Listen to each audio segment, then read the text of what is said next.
सत साहिब सतगुरुदेव की जय।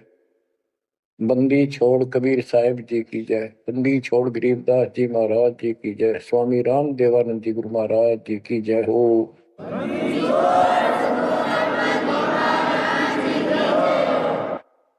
सर्व संतों की जय, सर्व भक्तों की जय, धर्मी पुरुषों की जय।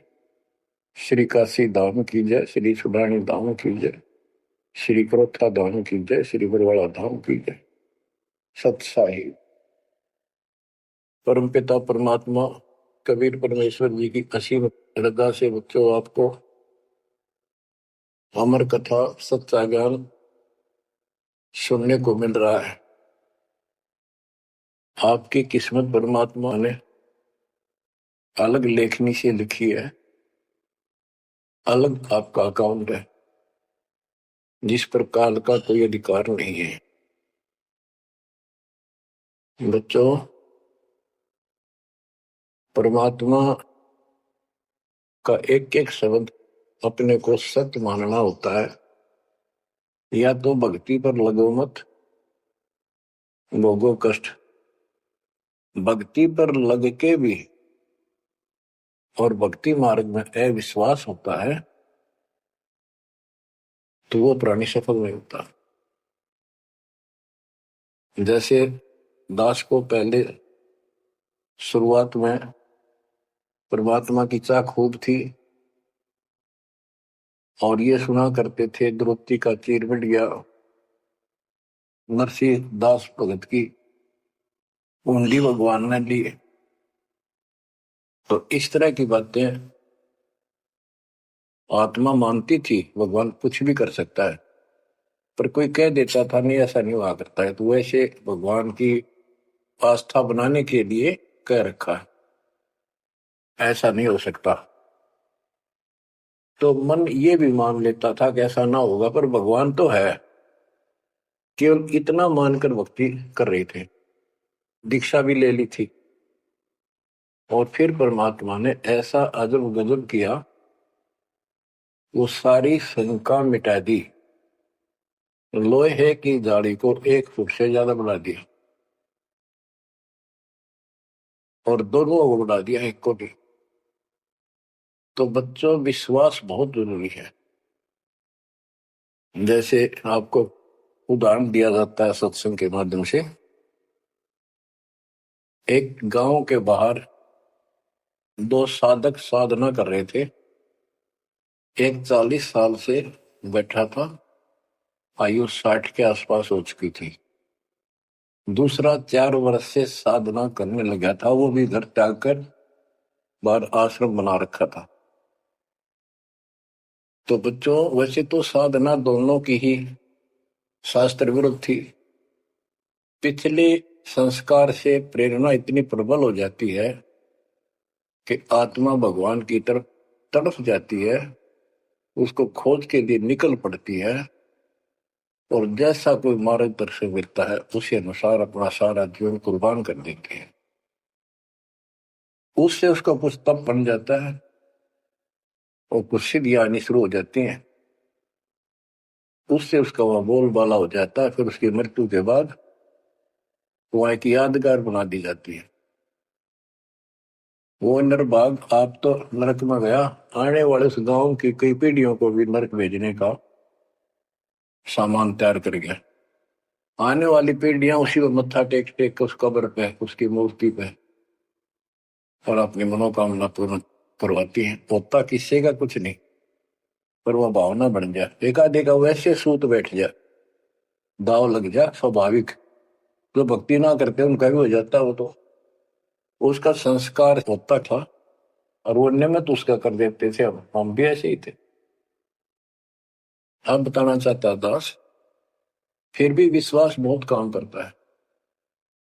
भगवान उसके नंबर देता है अलग से, तो उसकी भक्ति में आस्था अगले जन्म में भी बनी रहती है। इस तरह की क्रियाओं से जो आस्तिक और नास्तिक दोनों क्रिया करता है, वो घर का रहता ना घाट का। एक देवदूत आया करता था ऊपर से, विष्णु जी के लोक से। और वो आकर के उन दोनों भक्तों से काफी देर तक चर्चा परमात्मा की करता था, और वो प्रश्न करते रहते थे, भगवान ठीक है, वहां की व्यवस्था कैसी है। तो वो देवदूत दोनों भक्तों के पास घंटों बैठ कर जाया करता था। देवदूत से भगवान ने पूछा भी, विष्णु ने कहा जाता है ये ऐसे ऐसे आपके भगत हैं, बहुत गजब के, कुर्बान हाथ के लिए तो उस गांव में, और मैं वहां बैठ रहता हूँ कुछ देर जाके, तो आपके ऊपर तो कुर्बान है।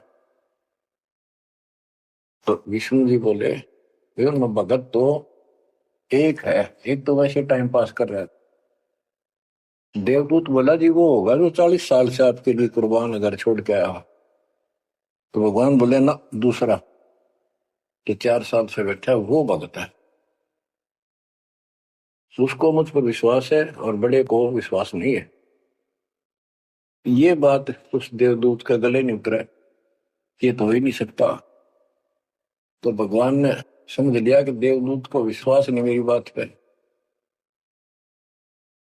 तो विष्णु जी बोले, भाई एक काम करना देवदूत, आज तू लेट जाना समय से, दोस्त जिस समय जाता है, और फिर वो पूछेंगे कारण लेट होने का, उनको फिर ऐसे बताना कि आज भगवान ने समय दे रखा था कि दोपहर को सुई के नक्के में के सुराख में हाथी निकाल लेगा भगवान, और कहना कि मैं उसको देखने के लिए रुक गया, और भगवान ने हाथी उस सुई के नक्के में के निकाल दिया। वो इसी तरह किया, देवदूत पहले उसके पास गया, बड़े के पास, क्योंकि उसको भरम था। तो विष्णु जी ने कहा था, फिर ये देखना वो कौन क्या प्रक्रिया करता है, तुझे स्वयं फैसला हो जाएगा भगत कौन है। देवदूत उस बड़े के पास गया, उसने भी ये जाते कारण पूछा कि क्या बात, देवता से लेट हो गए, आपकी बहुत इंतजार थी, और आपके साथ बैठकर भगवान की चर्चा करते थे, अच्छा समय व्यतीत होता था, क्या बात होगी, क्या कारण हो गया, लेट हो गया बस। देवगुप्त ने वही बताया कि आज दोपहर को भगवान ने एक लीला करनी थी, वो देख कर आया। तो भगत बोला, क्या लीला की, कि कमाल कर दिया भाई, हद कर दी। भगवान ने एक हाथी को सुई के नक्के में निकाल दिया, इसको देख कर आया मैंने, इसको देखने के लिए रुका था। भगत बोला, 40 साल वाला देवदूत देवता इसी झूठ बोल, किसी का जत जा, ये कभी हो सकता है?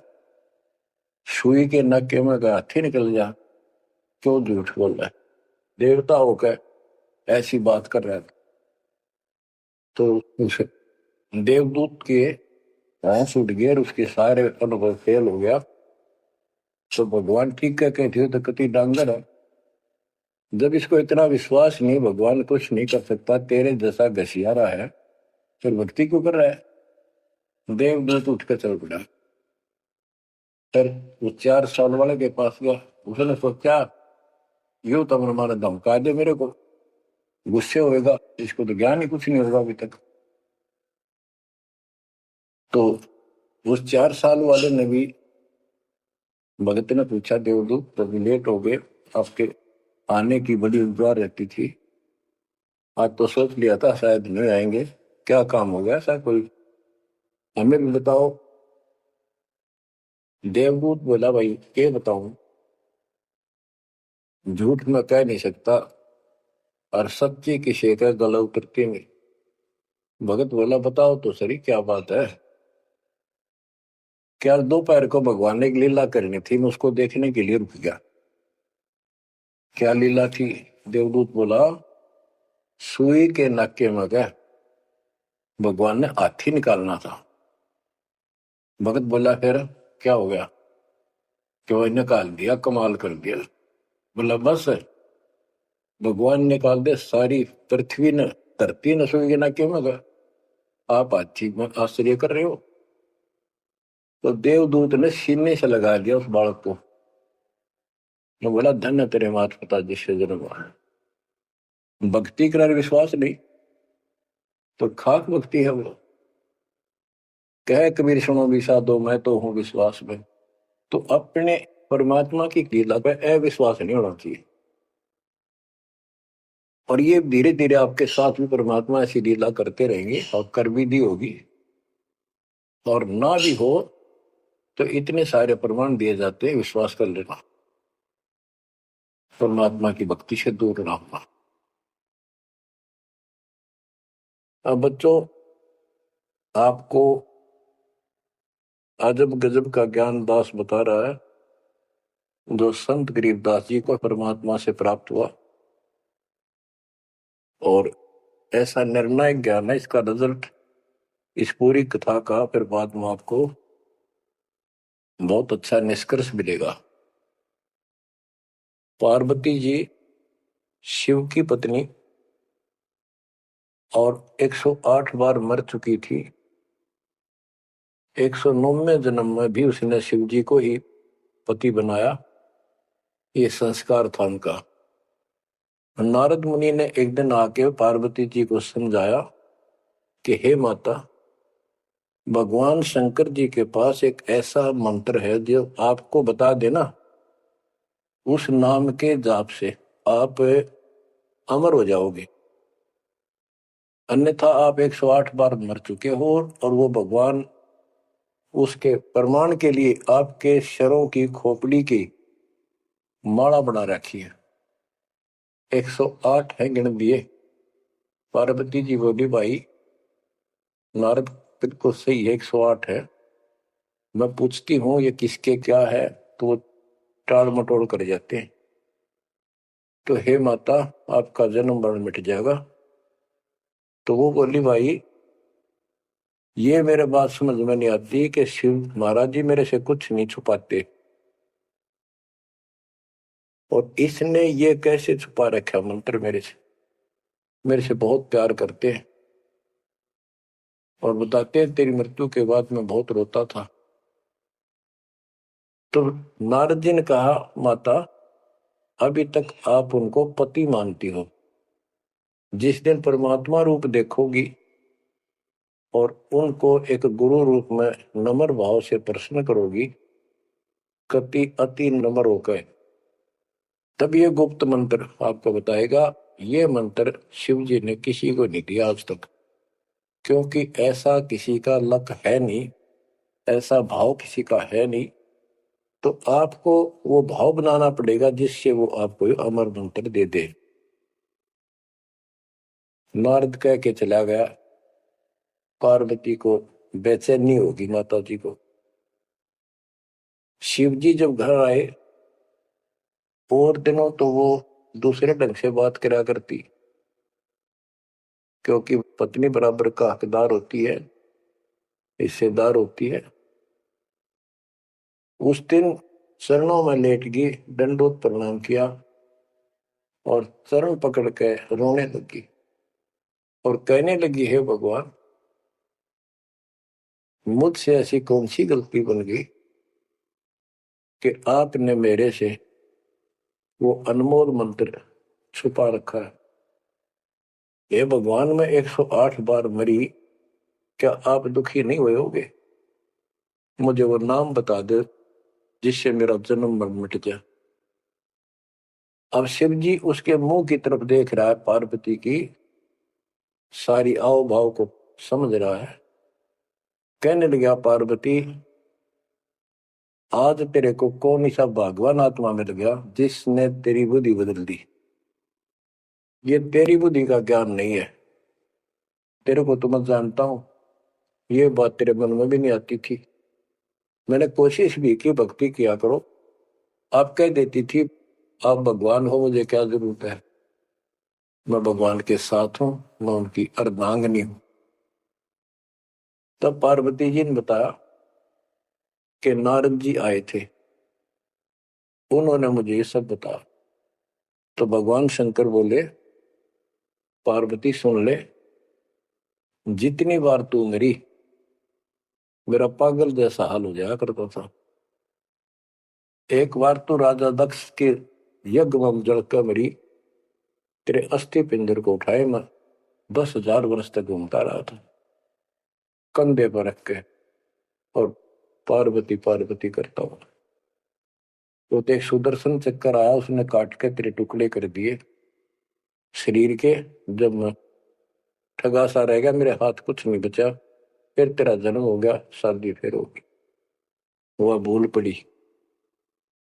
ये मंत्र ऐसा अजब गजब है, ये आम व्यक्ति को नहीं बता जा सकता।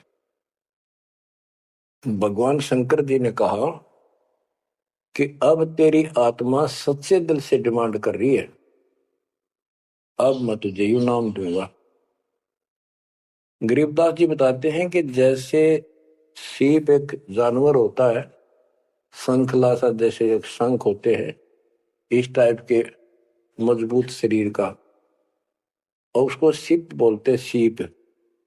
वह सीप जो है, गर्मी हो जाती है जब उसको अंदर पानी की डिमांड होती है, मोती बनाने के लिए उसमें प्रेरणा होती है, जैसे पशु में गर्भ धारने की होती है। उस समय सीप समुद्र के ऊपर आ जाती है, ऊपर बादल गरज रहे होते हैं, यदि उसका मुंह खुला हो और बारिश की एक बूंद भी उसके मुख में चली जा, तो उससे मोती बनना शुरू हो जाता है। उस बूंद को लेकर सीप वापस समुद्र में गोता लगा जाती है, उसमें मोती बन जाता है। और यदि सीप का वो मुंह बंद हो तो सारा सामान बरस जाए उसके ऊपर, मोती नहीं बना। तो पार्वती को समझाया कि अब तेरी सीप आत्मा का मुंह खुल चुका है, अब मैं यू नाम दूंगा, असर करेगा। और पहले तेरी सीप आत्मा का मुंह बंद था, इसलिए ये उन्मोद मंत्र ऐसे व्यर्थ नहीं कर सकता था। फिर कहा कि चलो, सुबह सुबह एकांत स्थान पर पहुंच गए।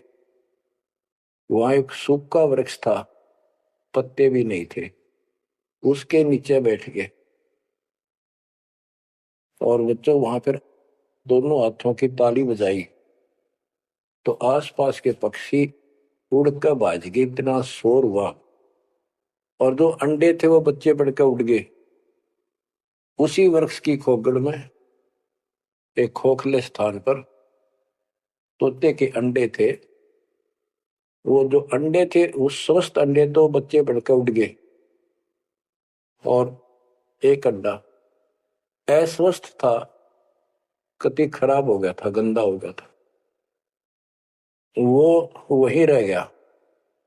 भगवान शंकर को पता नहीं था कि इसमें कोई तोते के बच्चे भी हैं, अंडे भी हैं। उनको मालूम था कि अंडे भी होंगे तो बच्चे बनकर जा चुके होंगे। अब बच्चों, बहुत सी कहानी इस एक ही कथा से आपको समझ में आएगी। जैसे ये क्या करते हैं, भक्ति ना करके मृत्यु के प्राप्त हो जाते हैं, फिर क्या करते हो, अस्थियों को उठाते हैं, जड़ी हुई हड्डियों को, उनको उठाकर गंगा में बहा के आते हैं। उनका उद्देश्य तो ये होता है कि इसको इतने गहरे पानी में डाल दे कि दो व्यक्ति मर जाता है, स्त्री या पुरुष, जब वो प्रेत बन जाता है तो अपने घर आता है। घर में वो अपने बॉडी को खोजता है, फिर वो जाता है शमशान घाट पे। उसको एहसास होता है कि ये ताजा ताजा जो फूके गए हैं, ये तेरी हड्डी है।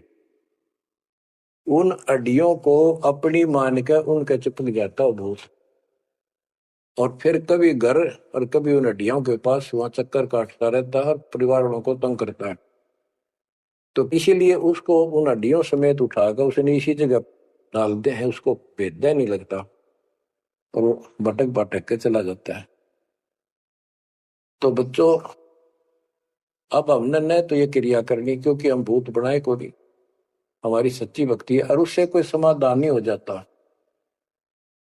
तो इसी प्रकार जो दास बताना चाहता है कि मरने के बाद भी उन हड्डियों को भी वो जीव अपना मान रहा था कि मेरी है, उनके चिपक जाता है। इसी प्रकार जो गंदा अंडा हो गया था, वो आत्मा उसका चिपकी हुई थी कि मेरा है, हालांकि वो कति खत्म हो चुका था, कुछ दिनों में वो सूख जाता, खत्म हो जाता, फिर वो उसको छोड़कर चलती। तो वो आत्मा उसके साथ चिपकी हुई थी, उधर से पार्वती जी को कथा सुनाना शुरू कर दिया। अमर कथा सुनाई, क्योंकि गरीबदास जी कहते हैं, कबीर साहब ने बताया, हम बैरागी ब्रह्मपद सन्यासी महादेव, सोहम मंत्र दिया शिव जी को, वो करे हमारी सेव। तो कबीर साहब ने इन सब को यो अमर ज्ञान सुनाया था, सतलोक वाला, सृष्टि रचना सब सुनाई। भगवान ऐसा है, भगवान ऊपर है, भगवान ऐसा है, वो सबका मालिक है। जब तो मान ली, प्रथम नाम एक ले लिया, किसी को ओम दे दिया, किसी को सोम दे दिया, किसी को हरियम, किसी को किलियम। इस तरह इनको अपना बनाया परमात्मा ने। और फिर सोचा था कि दोबारा मैं आऊंगा, अगर इनकी बुद्धि काम करेगी, इनकी आस्था ठीक रही, तो फिर नए सिरे तो मंत्र पहला दूंगा। जब दूसरी बार परमात्मा गए, तो इन सब की बुद्धि काल ने फेर दी। इन्होंने सुनी भी नहीं कबीर साहब की बात।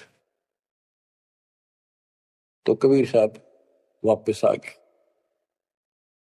अब वो ज्ञान शिव जी को था, पार्वती को बताया और मंत्र दिया उसको। अब बच्चों, 5 नाम शिव जी को बताए थे, लेकिन शिव जी विशेषकर एक सोहम मंत्र ही जाप करता है। ये चक्कर ये है कि जो गुरु बताते हैं, हम उस पर ना रुक करके फिर मनमुखी जरूर करते हैं कोई कोई। और परमात्मा जी ने, कबीर साहब ने शिव जी को सब कमलों का भेद बताया था। ये योगी था, इससे तो एक कमल भी नहीं सुलझा था, एक भी, और अभी तक नहीं सुलझा है, लेकिन ज्ञान सारा बता दिया था। तो पार्वती को सुनाया जा रहा था ज्ञान, पार्वती यश करती जा रही थी, देखो ये मूल कमल है, आगे चलो स्वाद चक्र है, फिर नाभि कमल है, अर्धा कमल है, उसमें ऐसे ऐसे देवता हैं, कंठ कमल में ऐसा है, त्रिकुटी कमल तक पहुंचा दिया बस। पार्वती जी ध्यान मग्न होगी, उसको नींद आ गई, बोलना बंद कर दिया। उधर से वो पक्षी इस कथा को सुनने से वो अंडा स्वस्थ हो गया तोते का, और ओंकार्य बुलंद आ गया। शिव जी ने देखा आवाज और तरह की आई, पार्वती तो सो रही है, लटके ले रही है बैठी बैठी, आवाज कहां से आई? उसने देखा पक्षी उस वृक्ष की खोगड़ में, वो थोथे स्थान में नजर पड़ा, पक्षी उड़ कर भाग लिया। शिव जी उसके पीछे चल पड़े कि इसने मेरा ज्ञान चुरा लिया।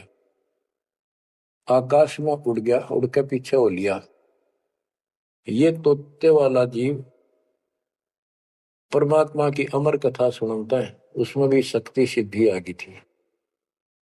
और ये ज्ञान जो है पूरे पहुंचे हुए संत से सिद्धि युक्त और अधिकारी से सुनने से ज्यादा असर करता है।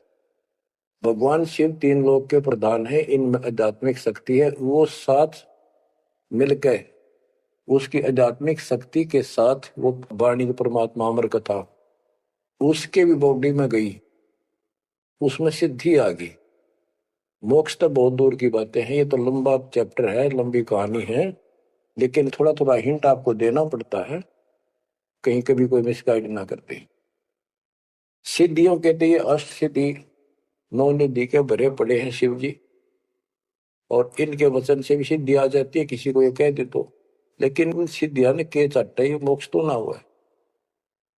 भाव कहने का ये है कि वो तोते वाला प्राणी वेद व्यास के आश्रम में पहुंच गया, उड़ता उड़ता पीछे पीछे शिव जी, वहां शरीर छोड़ गए, और व्यास की पत्नी ने जमाई ली थी, उसके द्वारा सांस के द्वारा वो सूक्ष्म जीव अंदर चला गया। और जब गर्भ धारण का समय आया, तो उनके गर्भ में स्थान दिया, उस बच्चे के शरीर में प्रवेश हो गया, 12 वर्ष तक वही रहा। आगे कथा इसमें आगे आएगी, वो बताऊंगा। अब ये वाणी सुनाऊंगा जो आसानी से आपका समझ में आएगी। मोक्ष मुक्ति का लख्यान बेवा, ब्रह्म पुत्र व्यास सुखदेवा, सतगुर मेरा महादेव पंका, 84 की मिटी न शंका। के महादेव जैसे भी उनको मिले फिर भी 84 लाख योनियों का चक्कर उसका मिटा नहीं। 78 जन्म गौरी भरमाई, शिव को रुणमाला गले लाई। अर्ध शरीरी देवी गौरा, जिनका थीर बयानी मोरा। 108 जन्म पार्वती जन्मती मरती रही और शिव जी ने उसके सिर की माला, सिर के रुंड खोपड़ियां माला बनाकर गले में डाल रखी थी। अर्ध शरीरी देवी गौरा, जिनका थीर भया नहीं बोरा। अर्धंगनी थी शिव की पार्वती और उसका भी मोक्ष नहीं हुआ। नारद मुनि उपदेश बखाना, गिरजा सुनो मोक्ष पद ज्ञाना। सुन हे देवी गौरा माई, 68 तीर्थ पर भी नाई। पिंड प्रदान किए का बारा, खुला नहीं मुक्ति का द्वारा। जब पिंड प्रदान कहते हैं ना, पिंड प्रदान करने से भूत जुनी जा छूटे थे, पिंड प्रदान करंत गरीबदास जिंदा के नहीं मिला भगवंत। जैसे पार्वती भूत पड़ गई, पिंड प्रदान कर दिए, भूत जुनी छूट गई और फिर पता नहीं किस दुनिया में चला जाता प्राणी। इसकी संस्कार अच्छे थे, ये फिर मनुष्य लड़की का जन्म हुआ, शिव जी के ब्याह गई। ये पिछले जन्म जन्मांतर की शक्ति भक्ति के कारण मनुष्य जीवन ज्यादा भी हो सकते हैं, लेकिन मोक्ष ना होने से फिर 84 लाख योनियों में जाना था। इस पार्वती ने भी आगे भी जाएगी, शिव जी भी मरेगा, पार्वती भी मरेगी और फिर ये 84 लाख योनियों में जाएंगे। कहते हैं चंद सूरज की आयु लग, जो जीव का रह शरीर, सतगुर से बेटा नहीं तो अंत कीर का कीर। अगर चांद सूरज की आयु तक भी जीव का शरीर रहे और पूरा सतगुरु मिला नहीं तो अंत में कीड़े मकोड़े बनेगा। अब नारद जी बता रहे पार्वती जी को, सुन हे देवी गौरा बाई, 68 तीर्थ पर भी नाई। पिंड प्रदान किए के बारा, खुला नहीं मुक्ति का द्वार। सारे कर्म कांड कर लिए तेरे मृत्यु के बाद, तेरा फिर भी मोक्ष नहीं हुआ, फिर जन्म हुआ। रुंडमाला शिव के गले माही, सो देवी तुम जानो नाई। गरीब रुंडमाला शिव के गले, गेजा के सब शीश। भक्ति दुराई देव को ना परसा जगदीश। तो मेरा देवी रूप विशाला, शिव तो पैर रहे रुंडमाला। भौतक पर लहो हो जाई, लंबी उम्र शिव कलिमाई। दीर्घायु शिव है अनुरागी, तुम देवी गौरी दिल की। मूल मंत्र ने नाम सुनाया, ताते कल्प हुए तेरी काया। महादेव देवनपति देवा, जाकी करी न गौरी सेवा। कर बंधन कर शीश नवाओ, तन मन अर्पो शीश चढ़ाओ। शिव है मोक्ष मुक्ति के दाता, तो से भेद कहो गौरी माता। चरण गहो चिंतामणि केरा, ताते प्राण अभय हो तेरा। कमल रूप देवी दिल की न्या, नारद मुनि उपदेशी चीन्या। जब आए शिव मंदिर अवधूता, देवी चरण लिए सतरूपा। अब कहते नारद के कहने से पार्वती जी ने, गौरी देवी ने कति पाक साफ दिल कर लिया, कमल की तरह। कमल के ऊपर कोई मैल नहीं होता, ना कोई धूल टिकती है, ना जल टिकता है, ना कोई कीचड़ टिकता है। तो ऐसा साफ दिल किया और जब शिवजी घर पर आए, उनके चरणों में चरण लिए सतरूपा। सच्चे भाव से चरण लिए। चरण पकड़ रोवत है बाला, मोरे शीश किए रूपमाला। मोसे भक्ति दुराई देवा, न जाने नी तुम्हारी सेवा। मोसे भक्ति दुराई स्वामी, हमसे भेद कहो निज दामी। मैं अबला हूं बाला बोली, पार निभाओ हमारी डोली। कति चरण पकड़ के कहने लगी, मैं तो भोली सी लड़की हूं और मेरा बेड़ा पार करो। बच्चों, ये सारी कहानी आपको मौखिक सुना दी, इन वाणियों में सारा इसी का निष्कर्ष है। अब क्या बताते हैं गरीब मूल मंत्र महबूब का एक सुनाओ मोही। पार्वती जी कहती है शिव जी को कि उस परमात्मा का समर्थ शक्ति का जो मूल मंत्र है वो मुझे बता दो। अब इन मूल मंत्र का पता नहीं, जिस भी नाम को ये गुप्त रखते हैं जो विशेष नाम इनके पास है उसी को मूल मंत्र मांग रहे थे। गिरी मूल मंत्र महबूब का ए सुनाओ मोही, युगन युगन के पातक कटे छूटे तेंद्र द्रोही। पूर्व जन्म की कथा सुनाओ, मूल मंत्र हमें शिव गोराओ, भूल रही भवसागर हमी, मोक्ष मुक्ति के दाता तुम ही। शिव बोले सुन देवी बाता को उपदेशी मिला विदाता, ये तो ना ही ज्ञान तुम्हारा, हम सो भेद कहो परवार। कि आज जैसे तू बोल रही है कि तेरी बुद्धि की बात नहीं, तुझे कौन ऐसा भगवान आत्मा मिल गया जिसने तेरा मन फेर किया। गिरजा कह सुनो शिव स्वामी, तारण तन आदि घरनामी, नारद मुनि उपदेश समोदो, दीन ज्ञान ध्यान परमोदम। शिव समर्थ बोले हैं जब ही, गौरी ज्ञान सुनाया तब ही। कोटि कल्प प्रलय युग बीती, ज्ञान ध्यान सब ही परचिति, तुमरा मन नारद मुनि फेरा, सुनो ज्ञान तुम गौरी मेरा। बनखंड चलो गौरी दीवानी, पंछी सुने न हमारी बानी। ऐसे स्थान पर चलो पक्षी भी कोई हमारी बात ना सुन सके।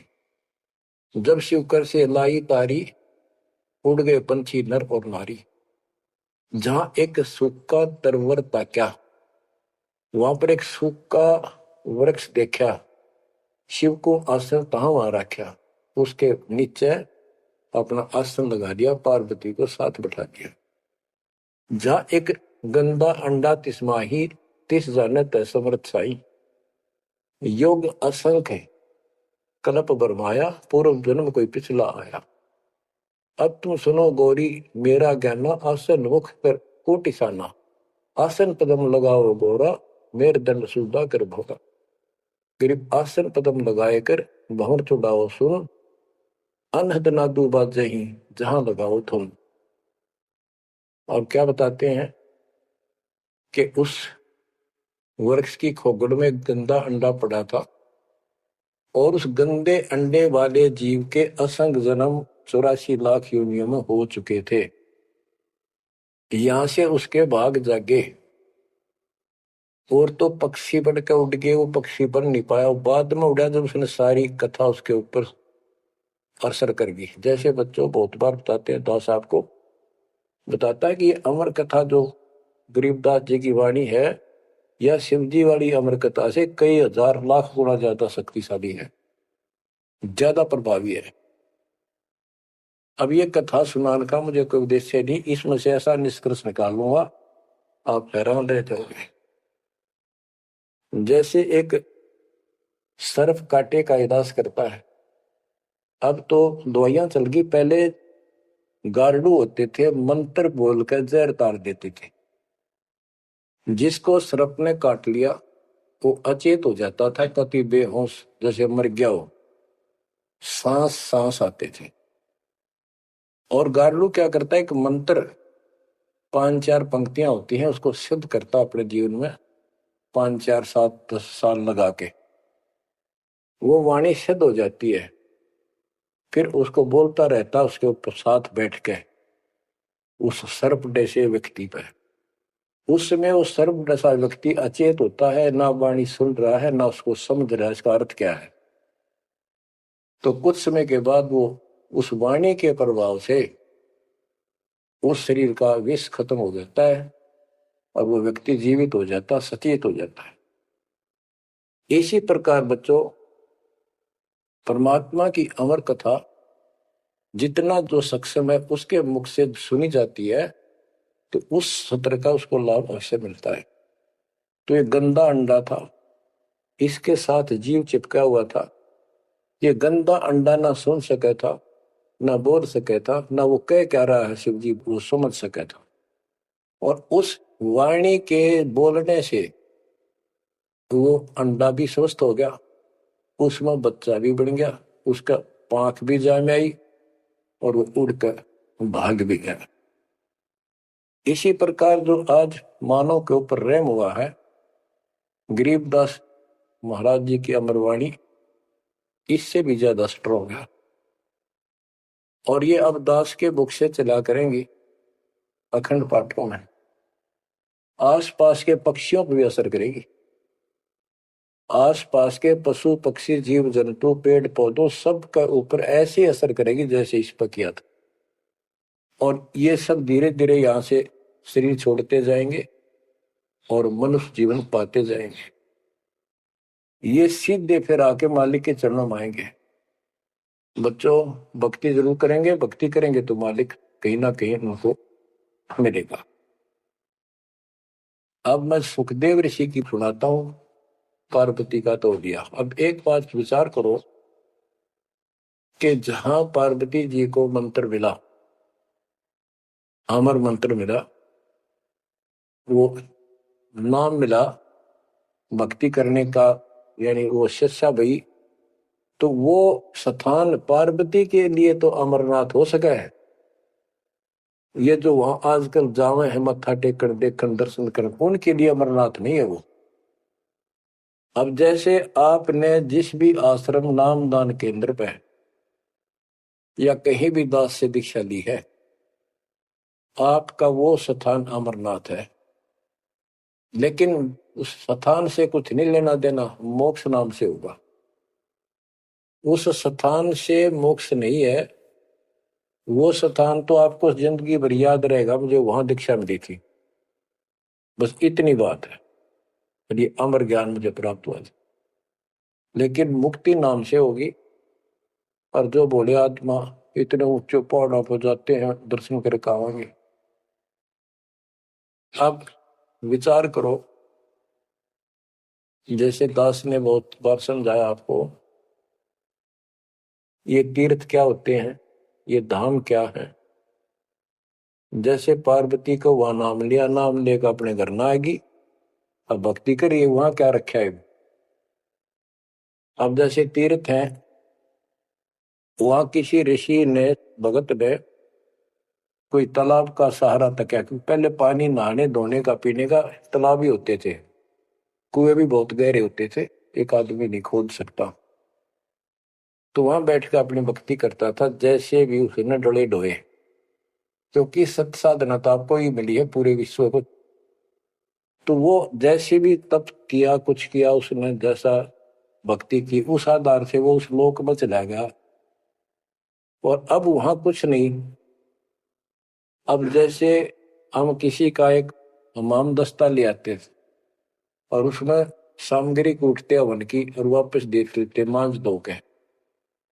हमाम दस्ता होता है लोहे का उखड़ सा, 1-1.5 फुट का उसका मुसड़ सा होता लोहे का ही, उससे वो कूटते हैं जैसे चटनी कुटा रहे कुंडी में। तो हमाम दस्ते में थोड़ी बहुत स्मेल थी और 5-4 दिन में वह भी खत्म होगी। जिसका मांग के लाए तो उसको दे आए, तो उन घर वालों महसूस हुआ कि इसमें कुछ स्मेल आवा है, तो कोई सामग्री कूट रखी है। और कुछ दिन के बाद वो स्मेल भी खत्म होगी और वो सामग्री सारी कति साफ करके अपने घर रख ली। अब उस स्मेल कोई सूंघ बार बार को हो कमाल हो गया, बड़ी स्मेल आई, फिर वह खत्म होगी, चलो स्मेल लेके आते हैं। उस स्मेल से कुछ नहीं होने का, उस सामग्री से गूगल खेओ, वह बनानी पड़ेगी। इसी प्रकार मोक्ष प्राप्ति के लिए यह साधना करनी पड़ेगी। तो वहां जाने से कोई लाभ नहीं जहां पर कभी कोई ऋषि ने कोई साधना की थी, वो तीर्थ बने हुए। तो काल ने परमात्मा से कहा था, जो मालिक आए थे जोगजीत रूप में, अपने बच्चे ज्ञानी के रूप में, जोगजीत रूप में, सहजदास रूप में, कई रूप में आते रहते हैं। तब काल ने सारी वचनबद्ध करा के मालिक को और फिर अपनी वह दुष्टता दिखाई थी। यूं कहा था, वैसे जाओ जोग जीत संसारा, जीव न माने कहा तुम्हारा। जीव तुम्हारा कहा न माने, हमरी और वो बात बखाने। तीर्थ व्रत और झूठे जब तब मन लाओ, देवी देव देवर पुजवाऊं, या जीव को बरवाऊं। द्वादश पंथ करूं मैं साजा, नाम तुम्हारा ले करूं आवाजा। द्वादश पंथ जो नाम जो ले सो मेरे मुख में आन समोई, और अनेक पंथ चलाऊं या जीवों को वर्गाऊं। तो आज वो सारा काम इसने कर रखा है। अब आप किसी को समझा के देख लो, आपके सर हो जाते हैं। तुम हमारे देवताओं को ऐसे बताते हो, हमारी साधना को गलत बताते हो, तीर्थों में जाना ठीक नहीं, व्रत रखना ठीक नहीं। तो काल ने बोल रखा था कि हमारी ओर हो बाद में खाने, हमारी ओर हमारा पक्ष लेकर के वाद विवाद किया करेंगे। अब बच्चों, जो दास बता रहा है कि सुखदेव व्यास जी की पत्नी के पेट में समा गया, गर्भ में। उसके बाद 12 वर्ष तक गर्भ में रहा। वहां उसको याद रहा कि पिछले जन्म तो असंख्य खो दिए, भक्ति नहीं बड़ी। अब के मानव शरीर प्राप्त हुआ और बाहर जाते भूल पड़ जाती है तो जुल्म हो जाता है। इस डर के मारे गर्भ से बाहर लिया। 12 वर्ष बीत गए। ब्रह्मा विष्णु महेश को टेंशन हुई, ये तीनों आ गए। इन्होंने कहा कि सुखदेव बाहर आओ। 12 वर्ष तक गर्भ में ठीक नहीं, हमारी मर्यादा खत्म होती है। 9 महीने भी माताएं गर्भ में बच्चा रखती है, बहुत परेशान हो जाती है, और 12-12 वर्ष रक्षा करेंगे, ये गलत परंपरा डलती है, आप ऐसा ना करो, बाहर आओ। तो सुखदेव ऋषि ने कहा कि भगवानों, अब मुझे ज्ञान हो गया, बाहर आती आपकी माया, यह त्रिगुणों में माया हमें अचेत कर देती है, सब बुला देती है, इस माया में रोक दे, फिर मैं बाहर आऊं।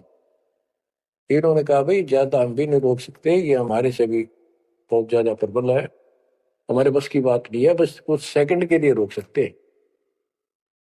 तब उसने कहा जी कुछ सेकंड के लिए रोक दो। तो कुछ क्षण के लिए रोकी, इतना में सुखदेव बाहर आया। तो उसको भक्ति की प्रेरणा बनी रही, भगवान की याद रही। उसी समय 9 नाथ 84 सिद्ध यानी 93 बच्चे और लड़के पैदा हुए।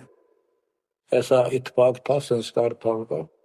उनको भी ये बातें याद रही, उनमें से 9 तो नाथ बन गए और 84 सिद्ध कहलाए। उन्होंने भक्ति की प्रेरणा बढ़ गई, बचपन से ही मालिक की याद बनी रही। लेकिन सच्चा सतगुरु ना मिलने से ये भी डले डोए। अब बच्चों ज्ञान पूरा आ चुका है और वो ठीक का समय आ गया है। गुरु पूरा, ज्ञान पूरा, भगवान पूरा।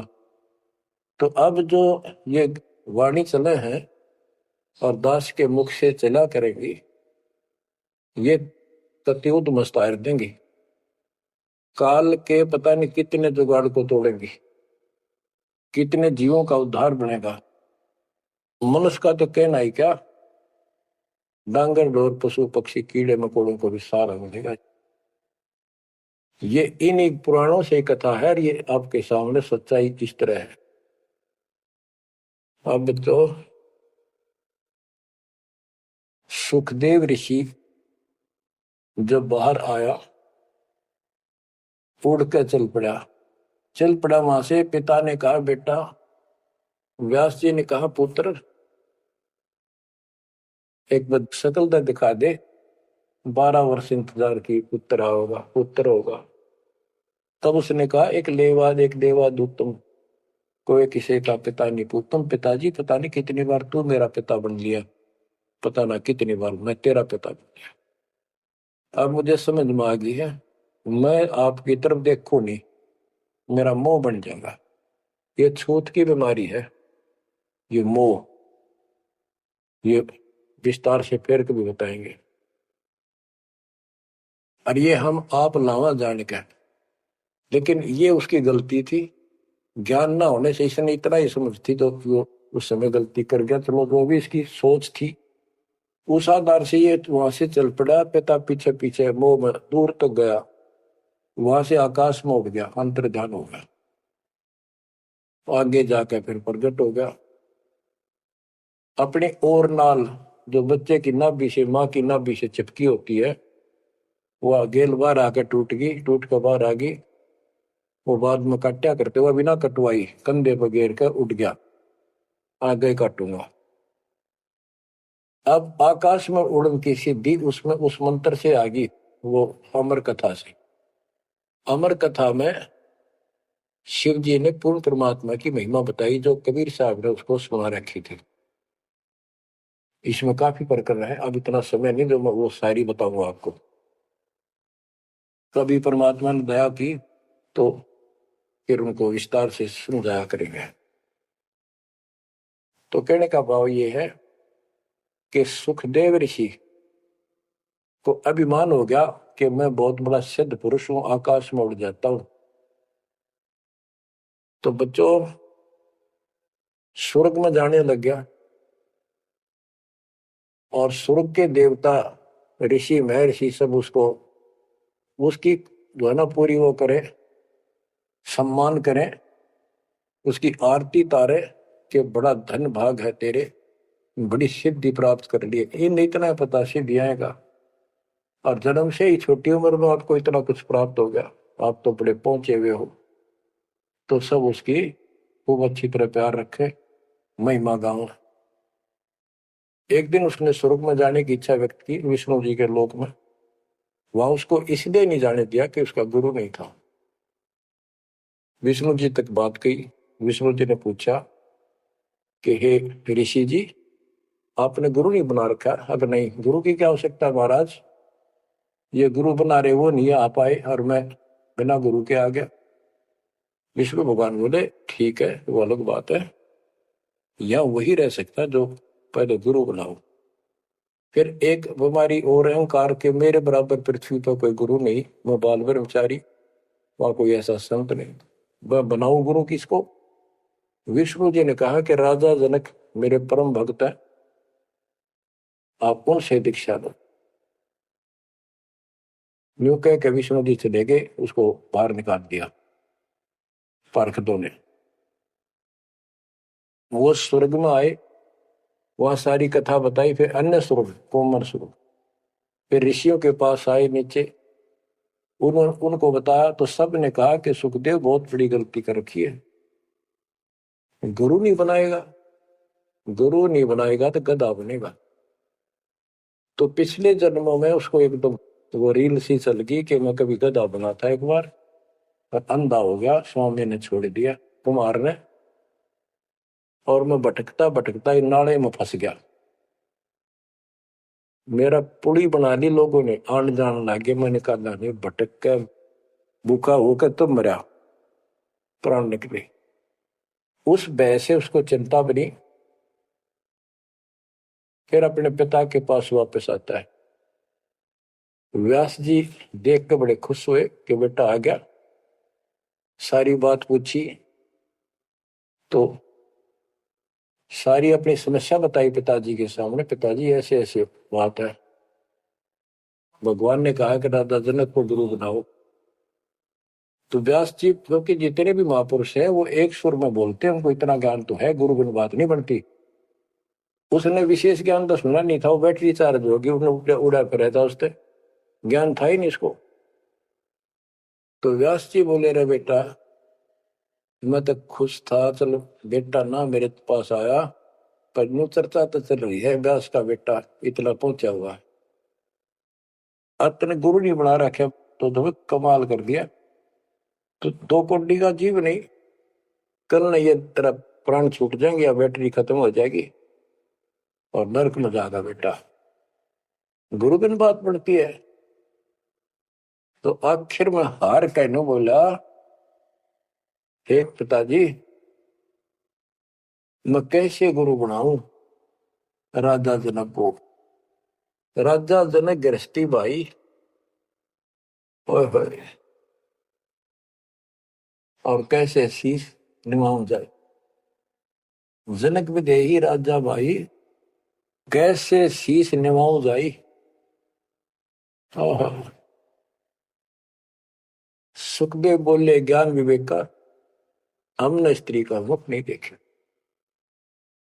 तो उसके पिताजी बोले तो भगवान ने कह दिया, और तू अब भी अगरम बगरम कर रहा है, एक अन्य का जीव नहीं, तेने ज्ञान भी क्या आएगा? कहाँ जाएगा फिर तू? वहां तेरे को पढ़ने नहीं देंगे स्वर्ग के अंदर। जो मरता क्या नहीं करता, राजा जनक के द्वारे गया, वहां चरणों मत्था टेका और अपने कल्याण का मार्ग पूछा। बच्चों, इससे बहुत सी जानकारी होगी आपको, अजब गजब ज्ञान होगा। क्योंकि अभी तक दास ने आपको केवल प्रमाण दिखाए, सारे ग्रंथ सुन जाए और एक नंबर का ज्ञान आपके हृदय में जमा दिया कि जो दास कह रहा है वो सारी सच्ची है। अब दास कोड वर्डों में संकेतों में भी ज्ञान समझाएगा तो भी आपकी आत्मा गिल्ला कैच करेगी साथ के साथ। गरीब गोता मारू स्वर्ग में, जा बैठो पाताल, गरीब दास ढूंढता फिरो अपने हीरे मोती लाल। आप वो हीरे मोती लाल हो बच्चों, आप सामान्य आत्मा नहीं हो। ये परमात्मा आपको कैसे रंग रहा है, रंग में कैसे दूध अमृत पिला रहा है आपके घर बैठे। आपको नहीं पता इसका क्या प्रतिफल होगा। बच्चे को माता पिता दूध पिलाते हैं, बढ़िया भोजन खिलाते हैं, उनको पता है कि इसको कितना इसका लाभ मिलेगा।